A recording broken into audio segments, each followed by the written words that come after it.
doctor Roberto Damboriana nos acompaña para poder analizar el caso que desde ya ha tomado la atención de la sociedad toda argentina, hace mucho tiempo ya, sí, porque lleva muchos días. Y le preguntaba si por los trascendidos de hoy de que se podría llegar a plantear una nulidad en base a lo investigado ahora por la justicia, que es la primera etapa de instrucción. Claro, ¿qué nulidad podemos pedir acá? Sí. Sobre cómo se ha conseguido las muestras de ADN en el cuerpo de Ángeles. Bueno, yo creo que se encuentra el cuerpo, se lo lleva a la morgue judicial, en la calle Viamonte y Junín.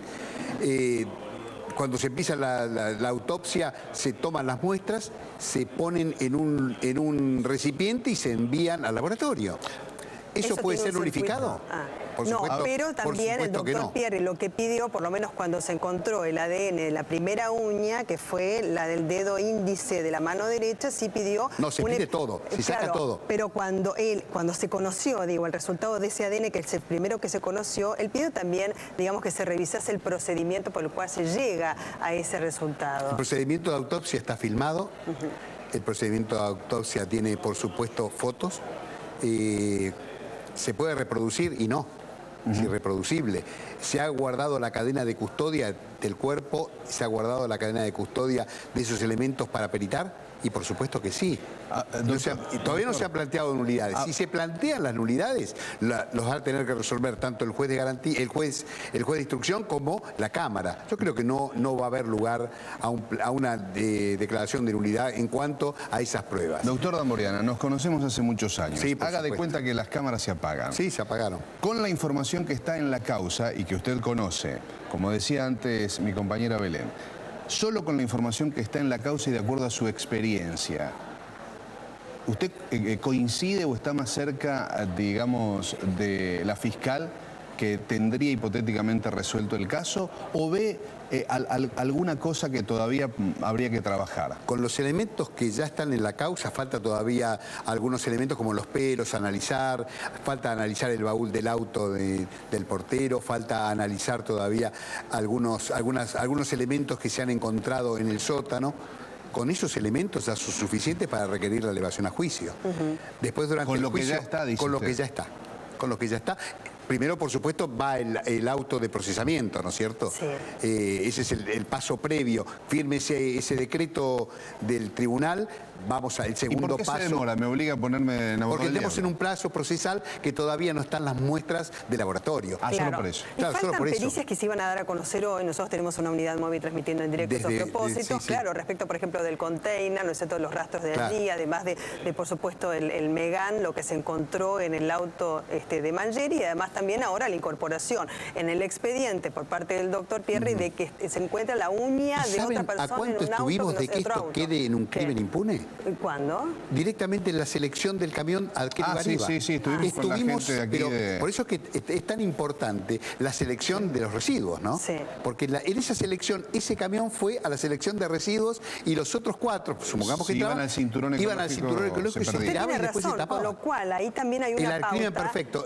Hubiera sido una chica que hubiera sido trata de personas, hubiera sido una chica que tal vez desapareció, vamos a saber qué, y la estarían llorando y pensando que estaba viva. Dicen que no hay crimen perfecto, que es aquel que no se investiga. No, yo creo que siempre hay alguien que está poniendo la mano para que se investigue y llegar. Pero lo que usted dice es muy importante, porque acá vino el titular del SEAMSE, justamente, porque le preguntamos, ¿no es cierto? Claro, si fue a ese lugar con el desconocimiento que quizás los autores, el autor o los autores materiales del hecho tenían, esto hubiese quedado quizás en la nada. Y seguramente habría estado en la elucubración de la persona que materializó. Yo creo que sería una persona que ha tenido otros hechos iguales o parecidos, ¿no es Porque cierto? parece, lo tiro a la basura con el desprecio, ¿no es cierto? Además de matar a una persona, el desprecio. La tiro a la basura y me deshago como basura de este cuerpo, ¿no? Es terrible.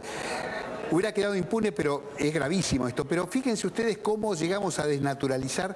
El otro día se estaba analizando la postura de que había sido amenazado por un auto, que lo vieron. Pero fíjense ustedes, y lo conocen perfectamente, bueno, hace tantos años que estamos en esto. Sí. Ocurrido un hecho. ¿Cuántos camiones exteriores había en la calle Ravignani? 5, por lo menos 10. ¿Ustedes piensan que ningún periodista que por supuesto están mirando a ver qué se puede encontrar para enseguida hacer noticia? no hubiera pasado por alto que el portero del edificio donde mataron a Ángeles hubiera sido amenazado y nadie lo había visto en esa cuadra. Por eso que se van desechando estas posturas y esas contradicciones que él tiene, ¿no? Le hago una pregunta.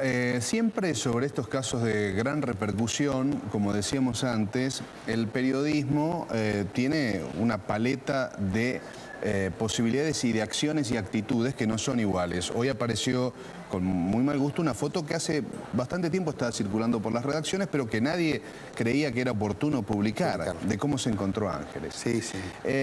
Más allá del periodismo, digo, la justicia en este caso, o es habitual, le pregunto apelando a su experiencia como abogado, también ha tenido a través de los peritos una primera información, que si el cuerpo había sido violado o no, cosa que todavía no está clara, porque según las últimas pericias, o sea, las primeras pericias decían que sí, el primer perito, los últimos dijeron que no. No es un detalle menor, escuchando lo que recién decía Belén, que psicológicamente en la mente de un asesino, esto lo tiene que reafirmar un criminólogo, ¿verdad? Sí. Pero digo, despojarse de un cuerpo en la basura, todo eso tiene un significado. Para... la calificación, vamos a ver. Lo que pasa es que si hay una tentativa de violación seguida de muerte, la pena puede llegar a la prisión perpetua. Claro. Y si fuera un homicidio, si no hay ensañamiento ni hay alevosía, podría llegar a ser un homicidio simple. No es tan sencillo, cuidado con la calificación de la tentativa de violación o no. Claro. Porque el móvil del 119 inciso primero seguido de muerte, vamos a una prisión perpetua. El otro podemos ir a un homicidio simple. Ahí va a estar digamos, ahí va a estar cómo va a ser la línea de acusación de la Fiscalía. Respecto de los elementos concretos con los que ahora cuenta la justicia que estaba enunciando usted, ¿no es cierto? El cuerpo, el encargado del edificio como único imputado en base también a la comprobación, del ADN, genética. Claro, que eso es contundente desde ya, y la autoincriminación ante la propia fiscal comunicado. Que eso seguramente será uno de los elementos que la defensa va a cuestionar de hasta dónde está la validez que no se le hicieron saber sus derechos, porque había sido relevado del juramento de decir verdad. Claro. Pero paró el juramento de decir verdad y dijo, hasta acá se termina la declaración. Bueno, tengo entendido que tampoco, una declaración... de rutina. Claro. Era una declaración de rutina. Aparece un cuerpo o aparece una persona que vive en ese domicilio, lo primero que hago es investigar el entorno. Sí. ¿Hay algún otro elemento más que tenga ahora la justicia, más allá de todas las pericias? Yo creo que son las cámaras. Esperando? Las cámaras de seguridad. Las cámaras de seguridad. Para ir denunciando otra más, cámaras de seguridad. Las cámaras de seguridad, el testimonio de los horarios donde sale Ángeles de su casa, va donde practicaba gimnasia, la dejan sus amigas o sus compañeras de colegio y después regresa y hay una cámara que por supuesto todavía no ha salido al periodismo, que sería donde se la ve ingresar al domicilio. ¿Están todas en el expediente como para poder analizar? Están todas en el expediente, por eso toda la postura de la fiscal, por supuesto que no se pone el expediente que son 8 cuerpos, no ha trascendido, porque son elementos que a veces se guarda el Ministerio Público y el juzgado, por supuesto también la defensa y la querella, para en esa investigación seguir avanzando en esa línea de investigación. Damboriana, dos preguntas le hago. Una, ¿usted cree que este es un trabajo hecho por una sola persona, de acuerdo a la experiencia? O le cambio la pregunta, ¿lo podría haber hecho un solo criminal esto? La masacre de Pablo Nogués, toda una familia, una sola persona. ¿Podría una persona matar, envolver, poner bolsas, tirarlo? Sí, son 50 kilos, una bolsa de cemento. O sea, pónganse en el tamaño y en el peso, ¿no es cierto? Y una persona que está acostumbrada, la persona que está acusada, ¿no? Siempre respetando el principio de inocencia. Pero podría perfectamente realizarlo y está acostumbrado. Lo que pasa es que no está el video donde se lo ve manipulando esa bolsa. Eso es lo que le quería preguntar. Todavía porque todos nos preguntamos, ¿y dónde está? ¿Cómo se sacó esa bolsa? Bueno, eso yo creo que va a ser una de las respuestas que va a tener que dar la fiscal, mejor dicho, el juez de instrucción cuando dicta el acto de procesamiento. Sí. ¿Cómo fue la maniobra histórica para llevar al expediente y el papel para dictar su auto de procesamiento? Y más allá de la estrategia de la defensa de Mangieri, ¿no es cierto? Sí, que cada vez se complica más. Sí. ¿Por qué? Porque van surgiendo elementos nuevos que en vez de despejar el estado de duda o sospecha que tenía, lo agravan porque cada vez aparece, primero era el dedo índice, ya encontramos, ¿por qué aparecen y van apareciendo de a poco? Porque esto no se puede realizar en forma directa total. O sea, esto van surgiendo elementos y se van estudiando de cuanto mayor cantidad la defensa de ADN tenga esa muestra, mayor facilidad vamos a tener para expresarlo. El abogado defensor en esta instancia, usted que tiene experiencia también, ¿sabe, digo, con su cliente la verdad?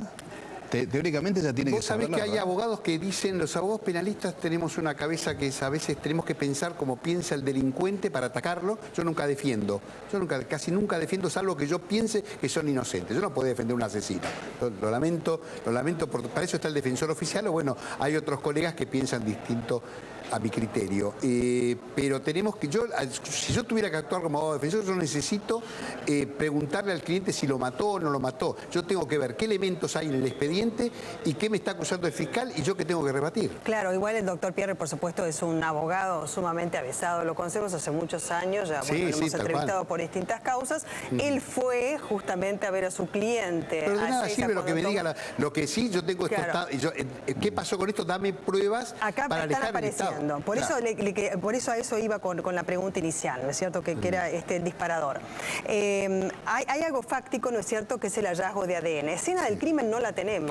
La escena del crimen se está investigando. Se está investigando, pero no la tenemos. No está todavía decretada porque tendríamos que seguir investigando los pelos que aparecieron y si hay otro elemento que todavía no ha pero no tenemos. Estamos hablando de escena del crimen, pero las pericias dicen que la muerte, ¿cómo impacta esto legalmente? Que la muerte fue dentro del camión.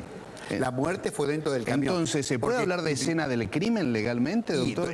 O sea, ¿dónde sucedieron los hechos? Vamos a decir. Pero ¿cómo impacta esto legalmente? No, lugar de los hechos. Si usted fuese defensor, por ejemplo, así como me decía, ojo, que una cosa es el intento de violación seguido de muerte y otra cosa es el homicidio. Uno puede ir de perpetua a ¿cuántos años? Bueno, pero sabemos que de perpetua de 8 a 25. Claro. No, si fuera simple el homicidio. Por eso, y entonces esto, ¿se puede tomar como escena del crimen el sótano, si hubiese sido allí, la terraza, un departamento de los vacíos, el auto, si la persona no fallece allí, y como dicen las pericias, que también allí hubo una contradicción, porque primero dijeron que había muerto por el ahorcamiento, y después dijeron no, murió por la compresión dentro del camión compactador. Seguro. ¿Cómo cambia esto? No, lo que cambia es dónde empezó la acción criminal.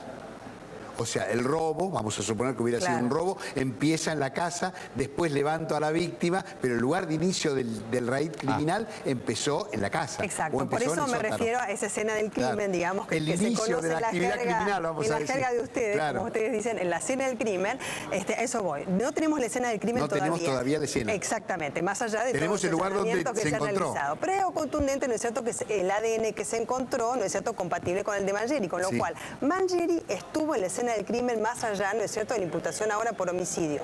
A lo que me refiero es, si hubo otra persona, él podría ser, por ejemplo, partícipe necesario o quizás encubridor, lo que fue, pero que él estuvo en la escena del crimen, eso ya está absolutamente comprobado. Si hay otra persona, y bueno, hasta ahora no es. Siempre cuando una persona va a prestar declaración, indagatoria en este caso, lo que yo no he visto hasta ahora es el grito de los inocentes, Porque el grito de los inocentes, ¿a qué se refiere? Una persona que es inocente lo grita, da las explicaciones que le va pidiendo el juez. Para alejar el estado de sospecha. Yo cuando el 294 del Código Procesal, existiendo elementos suficientes para sospechar que una persona ha cometido un determinado ilícito, lo cito a declaración indagatoria. Esos son los 4 o 5 renglones que el juez de instrucción dicta para citar a una persona de declaración indagatoria. Usted dijo declaración indagatoria, pero la declaración indagatoria con declaraciones del único imputado no las tenemos, porque él nunca declaró en el marco de una declaración indagatoria. Tenemos solamente o sea, que no ha alejado el estado de sospecha del 294. Ayer lo hablamos con Mauro Zeta, pero yo ese día me estoy preguntando también por qué no habla si él, digamos, es inocente. Explicaciones. Y en la declaración indagatoria, que digamos, la misma justicia le está habilitando yo le pregunto, a él. Señor, usted sáquese la ropa y dígame cómo le aplicaron esas lesiones. Si yo no doy una explicación clara, y digo, no, lo que pasa que yo cambiando el filtro del auto, ¿se acuerdan ustedes? La defensa dice que tiene miedo. ¿Por qué tengo que yo decir que lo cambiando? Pero, a ver, si yo se tengo apoyan miedo sobre el supuesto apriete. Pero a ver, yo tengo miedo. ¿Miedo a qué? Eso, ¿miedo a qué puede tener? Yo tengo miedo a que maten a mi esposa. En la causa dijo que temía por su esposa y que le tenía miedo a la policía. ¿Y Después se ustedes contradijo. creen que no tendría la protección necesaria si fuera real y sobre todo que puede llegar a tener una pena de prisión perpetua con una excarcelación posible a los 35 años? Primero que esa investigación de apremios todavía no tiene una Está constatación. descartada en principio. Claro, además está que ni siquiera, digamos, es como una investigación conexa a la columna vertebral que es el propio expediente de la investigación por el homicidio. Y esos apremios no están comprobados y si hubiesen existido de parte de quién. O sea, tenemos las declaraciones de parte de Margelli y de su mujer de un polo negro donde había 2 individuos y al día siguiente también, cuando supuestamente tenía que declarar, de un patrullero viejo. Y además, en la propia declaración testimonial, que él dice que había 2 efectivos policiales, pues lo dejaron despacho contiguo durante 2 horas con 3 efectivos policiales, uno de ellos con rango de subcomisario. Además de una declaración de la doctora Camaño. Pero que cuando se ven las cámaras de seguridad, a ver si un auto vino por esa zona o dónde terminó su recorrido, tampoco aparece ese vehículo. No. ¿Podría alguien ser acusado por falso testimonio? Sí, podría haber algunos elementos que, sobre todo si van en contra del inculpado, podría haber un falso testimonio agravado que prevé una pena, de acuerdo al 275 del Código Penal, de 1 a 10 años, ¿no? Ah, de 1 a 10 años. De 1 a 10 años, sí. ¿Cuáles son las contradicciones que usted encuentra de parte de Margelli en cuanto a sus declaraciones, ¿no? Primero, cuando dice que sube a tomar mate y con la esposa, después se contradice. Y yo creo que en la capacidad de la fiscal, estas contradicciones ahí fueron las que le llamaron la atención para seguir la investigación y seguirle preguntando. Porque decía, ¿por qué se contradice? No entendía el significado. Por eso que después lo deja tranquilo, dije, bueno, acá ¿qué hago? Termino la declaración, lo imputo, que no tengo elementos para imputarlo ni dejarlo detenido, hasta el momento que él agarra y se autoincrimina, ¿no es Y cierto? respecto de las presencias y ausencias que tuvo en el edificio, ¿qué es lo que más le llamó la atención? No, que no se presentó 2 veces a prestar declaración testimonial, con lo cual hay un fallo que es un fallo de casación penal, un fallo plenario. ¿Qué quiere decir esto? Dictado por todos los jueces de la Cámara del Crimen de Capital Federal, que es Díaz Besone, que cuando una persona, por más que esté imputada de este delito, si nunca evadió la acción de la justicia y siempre estuvo a derecho, puede ser excarcelada. Por supuesto, no fue, si tuvo que 2 veces, no se presentó a declarar y fue una fuerza pública la que lo llevó a declarar ante la Fiscalía, aunque sea en el grado de testigo, ya hacemos presumir que en caso de tener esa libertad podría llegar a evadir la acción de la justicia. Por eso que también es difícil que se le dé una excarcelación en esta etapa del proceso, ¿no? Respecto de pedido, de pericia psiquiátrica, parte del doctor Lanuse a Margelli, que todavía dijo que no se hizo lugar ese pedido que ellos presentaron, ¿no es cierto? Como querella. Sí. Esto sería importante, ¿no? Bueno, para ver el perfil psicológico y psiquiátrico de Margelli. Claro, pero ¿por qué ese perfil? Primero va a ser obligatorio, por a ver si es imputable o inimputable, o sea, el 41 del Código Penal lo prevé. Pero más allá de eso, vamos a tener, si es un psicópata, sádico, perverso, que goza haciendo sufrir a los demás, si tiene un cuadro típico de violador, claro, se condice. usted no es psiquiatra, pero digamos... Pero hemos tenido tantos casos, le digo cuál es toda la ¿Es posible, Moriana, que una persona de casi 50 años, que no tiene antecedentes penales, que creo, habrá que investigar, no tiene ningún perfil hasta aquí que se haya descubierto de persona psicópata y demás? ¿Puede una persona, digamos, ha habido casos de gente que a los 50 años de repente... Le salta la térmica. Le salta la térmica, comete... ¿Quién? Barreda. Claro, Barreda. Barreda, más grande era inclusive Barreda. Claro, era más grande todavía. Y ahí tenemos muchos casos. O sea, ¿qué fue el disparador? Ahora, ¿qué hago que esta chica, supongamos, vamos a decir que hubiera tenido una tentativa de violación, que no quiso, y ahora qué va a pasar? Me van a hacer una denuncia penal. Entonces mató para ocultar el crimen o para ocultar el anterior delito. Homicidio, crimen y causa, claro. También es prisión perpetua. También es perpetua. Se dan cuenta como todos estos casos policiales nos van, que ya sabemos cómo calificar. Sí, ahora con lo que ya se tiene, ¿es un caso cerrado? Es un caso con muy muy buena perspectiva de tener una condena la fiscal, ¿no? O sea, ¿Cabría la posibilidad de la intervención de otra persona? Había un ADN que se decía de masculino, ¿no es cierto? Uno, digamos, habría que ver, pero tampoco era completo y no otro era incompleto, claro, pero a veces aparece como incompleto, ¿no? Pero hay que ver por qué incompleto, quién tocó esa soga antes, de dónde la había agarrado. Dijo una manipulación, ¿cómo fue la manipulación? Dijo un genetista que 20 años dura el rastro de ADN, sí, puede durar hasta impresionante. 20 años. Sí, por eso que ahí está Imagínense en la basura. O sea que realmente entre las computadoras, la prueba genética de ADN, que son todos elementos modernos, cómo se estudia la escena del crimen, se descubre, por supuesto, crímenes que en otra época han quedado impunes, ¿no? Claro. En el caso del padrastro, ¿no es cierto? Que en primer lugar se lo puso en la escena. Por su actividad, la familia realmente en principio había tenido una... recordemos que esto empezamos, cuando hay un crimen así, el primero que estudiamos es la familia, a ver qué pasa. El entorno más próximo. Pero por supuesto, se va de menor a mayor, es de manual esto. Sí. Tuvieron un comportamiento tan extraño, que por eso que la gente, pero o sea, cuando transmite la pantalla y la pantalla sobrepasa, ¿tuvieron o tuvo un común denominador que no le gusta a una persona? ¿Por qué tuvieron? ¿A quién incluye? Porque la madre también tuvo una actividad en su momento sin cuestionar a la familia, ¿no es cierto? Al padrastro y a la madre. Claro, claro.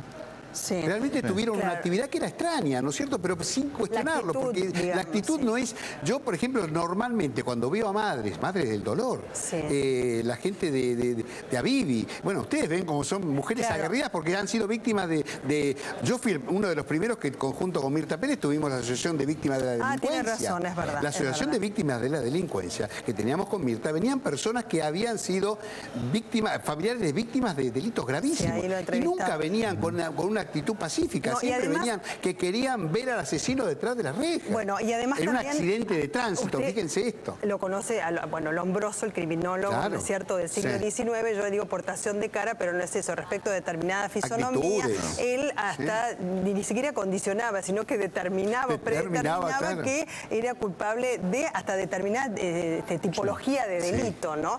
A mí eso no me parece, pero pasa que ha habido una condena social, y no hay que mezclar la condena social con lo que realmente hay en el expediente. Con lo del expediente, que es la propia investigación. No, seguro, pero de todas maneras, a veces... tiene que estar abierto el abanico a todas las probabilidades. Debe ser así, debe ser así. Bueno, muy amable. Muy bien. Un gusto como siempre. Muchas gracias, doctor Damboriana. Un gusto como siempre. Hacemos una pausa y seguimos en Tarde a Tarde.